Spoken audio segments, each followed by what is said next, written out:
दिल की धड़कन।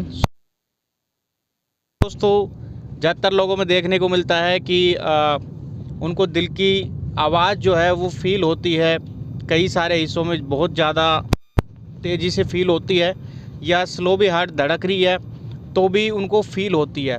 ठीक है, ये जो कंडीशन है, ये जो प्रॉब्लम है, ये जो है पाल्पिटेशन की प्रॉब्लम है। पाल्पिटेशन इसको बोलते हैं कि पाल्पिटेशन में आपको ऐसा फील होगा कि मेरे जो दिल की धड़कन है वो ऐसा आवाज़ के साथ डुक डुक करके ऐसा करके जो है वो धड़क रहा है। जब आप लेटे रहते हैं तब भी आपको फील हो सकता है।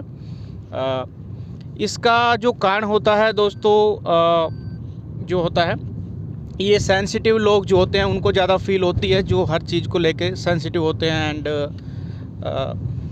ये कई कारणों से हो सकता है, जैसे कि आप कैफ़ीन वगैरह ले रहे हो, आपके स्ट्रेस हार्मोन लेवल बढ़ा हुआ है तो आपको पाल्पिटेशन फील हो सकती है, यानी कि दिल की धड़कन फील हो सकती है। पाल्पिटेशन के अंदर ही आती है। पाल्पिटेशन में बहुत सारी चीज़ें हो सकती हैं, लेकिन ये जो दिल की धड़कन का सुनाई देना, ये भी पाल्पिटेशन होता है।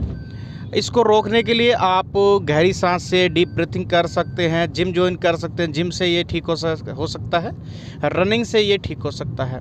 और एक बात और है, जब आप इसके बारे में फिर से अगर आप विचार करेंगे कि अगर आप सुनने की कोशिश करेंगे तो हार्ट की आवाज़ आपको फिर से सुनाई देने लगेगी, तो ये एक तरह से साइकोलॉजिकल भी है। तो दोनों ही कंडीशन में हो सकता है, फिजिकल भी हो सकता है कुछ कारणों से, एंड साइकोलॉजिकल भी हो सकता है। तो आप इस पे फोकस ना करें। फोकस करने से ये प्रॉब्लम आपकी जो है ज़्यादा आपको परेशान कर सकती है। ये कंडीशन ज़्यादातर नॉर्मल होती है, बहुत सारे लोगों में ये चीज़ हो सकती है। आज की वीडियो में इतना ही।